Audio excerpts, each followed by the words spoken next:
Chapter 92, Family and Trade. Deuteronomy chapter 25, verses 13 to 16. Thou shalt not have in thy bag divers weights, a great and a small. Thou shalt not have in thine house divers measures, a great and a small. But thou shalt have a perfect and just weight, a perfect and just measure shalt thou have, that thy days may be lengthened in the land which the Lord thy God giveth thee. For all that do such things, and all that do unrighteously, are an abomination unto the Lord thy God. Deuteronomy chapter 25, verses 13 to 16. This law is related to Leviticus chapter 19, verses 35 to 37. Ye shall do no unrighteousness in judgments, in meat yard, in weight, or in measure. Just balances, just weights, a just ephah, and a just hin shall ye have. I am the Lord your God, which brought you out of the land of Egypt. Therefore shall ye observe all my statutes and all my judgments, and do them. I am the Lord. Honest measurements in every sphere, in goods, liquids, money, and everything else, are a matter of justice and a religious concern. All who disregard honesty in measurement are an abomination unto the Lord. These are, as Hoppe pointed out, trade laws. Trust is essential to community life, and a failure in this sphere is deadly to a community. We forget that a fixed price is an achievement of Christian civilization. In other cultures, notably the Islamic, a simple transaction involves endless haggling because there is a lack of a fixed price. A fixed price requests an adjustment of the cost of production and the cost of marketing with a profit on both ends. Where haggling or dickering occurs, there is a disbelief in the integrity of fixed prices. The loss of fixed prices is destructive to an economy. The validity of pricing is undermined in other ways by false weights. One such false weight or measurement is paper and debased currencies. It is false because it loses value. Those who argue that the item purchased can also lose value fail to reckon that loss through use is a legitimate economic fact, whereas loss by inflation is larceny. God's indictment of such practices appears in many verses. In Isaiah chapter 1, verses 21 and 22, the debasing of silver is termed by God the whoredom of the once faithful city. Amos chapter 8, verse 5 and Micah chapter 6, verse 11 speak of fraudulent measurements as wicked. In the 20th century, the modern state has legislated against false weights and measurements by business, while itself embarking on some of the most radical injustices in this sphere in the name of sound money, clear air, and a variety of other pretexts. The question is one of protection. How can society be best protected, by God's law or by man's fiats? We have a long history of the sorry results of man's unwillingness to trust God. Certainly, trust in man has had evil results. Using diverse weights has reference to an ancient practice of using greater weights and smaller depending on the circumstances. Weighing some food when purchased, that is, a calf or a hen, with a lighter weight would mean getting more than one paid for.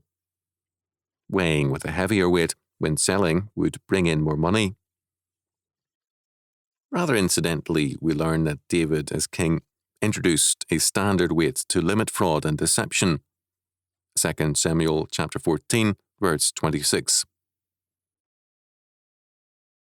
All who use false measurements do unrighteously, verse 16, or do injustice, The earlier instance of this law, Leviticus chapter 19, verses 35 to 37, is at the conclusion of a passage, Leviticus 19, on sanctification. Basic to the life of holiness is measuring up to God's standard in the everyday world of business and household affairs. The false doctrine of holiness or sanctification locates it in spiritual exercises, whereas the law of God places it in the context of everyday life. It should not surprise us, therefore, that some of the great Christian revivals and advances have had courageous businessmen deeply involved. Lawlessness in this sphere is called an abomination unto the Lord, verse 16. Samson Raphael Hirsch's analysis of the Hebrew text of Deuteronomy chapter 25, verse 16, and Leviticus chapter 18, verse 27, led him to conclude, the responsibility for sins against honest weights and measures is still greater than that for sexual immorality. Let us assume that the two offences, sexual sins and false measures, are alike seen as very evil, an abomination, without following Hirsch in rating one above or below the other. Sexual sins can pollute the family by making paternity uncertain or altered. Sins in the sphere of measurements have a like deadly effect. They pollute economic activity to produce a bastardized result. The two kinds of offences are deliberately compared by the use of a common phrase to call attention to their common evil nature. The parallel does not end there. The commandment to honour one's father and mother carries the promise of long life.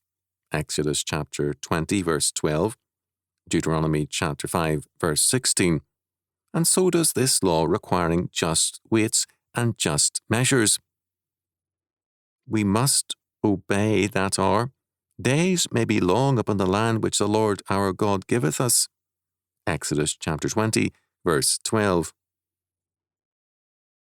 The functioning of life requires godly families and godly economic activity. Integrity in marriage and in trade is required. Lawlessness in these spheres warps the whole life. Proverbs chapter 11, verse 1 tells us, a false balance, or a balance of deceit, is abomination to the Lord, but a just weight is his delight. In every sphere of life, the standards must be from God and his law, and every departure is a step towards the destruction of the society. False weights and false measures warp a society. They make the poor poorer, and they create a dishonest ruling class. The middle class is usually wiped out where dishonest measurements prevail, especially with respect to money. To fight such injustices is usually beyond the means and ability of the victims. Justice in trade is thus a matter of concern to all. Money is the lifeblood of trade. Only occasionally do most people in their lifetime have contact with a court of law. All have daily involvement with trade. Shopping brings women into the world of trade regularly. Anything which warps that realm, whether it be fraudulent money, intrusive regulations, or any other falsifying factor, has an effect on the whole of society. We live in families, and we are a part of a trading world. The two realms can strengthen the social order, or they can destroy it. When God calls anything an abomination, we had better listen and obey.